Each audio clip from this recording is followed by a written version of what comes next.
ভাইজান সালমান খানের চেয়ে বলিউডে একেবারে কম দাপট নিয়ে চলেন না মুন্না ভাই খ্যাত অভিনেতা সঞ্জয় দত্ত।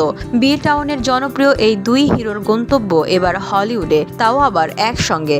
আর এমন খবর প্রকাশ্যে আসতেই সিনে মহলে থামছে না শোরগোল। জানা গেছে হলিউডের এক থ্রিলার ছবিতে দেখা যাবে সালমান ও সঞ্জয়কে। মালয়েশিয়ান প্রযুক্তিতে তৈরি অত্যাধুনিক cleaning machine modern vacuum cleaner যে কোনো ধরনের ধুলো ময়লাকে পরিষ্কার করে ঘরকে করে তুলুন চকচকে ও আকর্ষণীয়।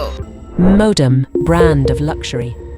আন্তর্জাতিক প্রজেক্টরে কাজ হিসেবে ক্যামিও চরিত্রে অভিনয় করবেন তারা, আর সেজন্য পাড়ি দেবেন সৌদি আরবে। দেশটির আল ওলা স্টুডিওজে শুরু হয়েছে সেই হলিউড ছবির শুটিং, যা চলবে আগামী 19 ফেব্রুয়ারি পর্যন্ত। এক প্রতিবেদনের বরাত দিয়ে ভারতীয় সংবাদ মাধ্যম বলিউড হাঙ্গামার খবরে বলা হয়েছে, আমেরিকান থ্রিলার ঘরানার সেই ছবির এক গুরুত্বপূর্ণ দৃশ্যে দেখা যাবে সালমান সঞ্জয়কে। তবে কিছু বিশেষ শর্তের কারণে সেই ছবির নাম এখনই প্রকাশ করেনি কর্তৃপক্ষ।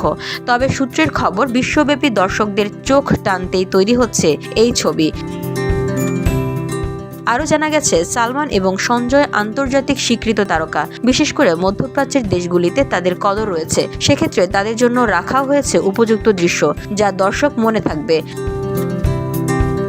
আন্তর্জাতিক প্রযোজকদের কাছে সৌদি আরবের আলাউলা স্টুডিওজ বেশ পছন্দের শুটিং লোকেশন। জেরার্ড বাটলারের কান্দাহার এর মতো হলিউড ছবিগুলো শুটিং হয়েছে। এরই ধারাবাহিকতায় সালমান সঞ্জয়ের সেই হলিউড থ্রিলারের সিনেম্যাটিক পটভূমি তৈরি করবে এই স্টুডিও। 3 দিনের শুটিং শুরু করতে রোববার সকালে সালমান খানের টিম রিয়াদে পৌঁছেছে বলে জানা গেছে। প্রসঙ্গত, সালমান খান এবং সঞ্জয় দত্ত বেশ কয়েকটি ছবিতে একসঙ্গে কাজ করেছেন।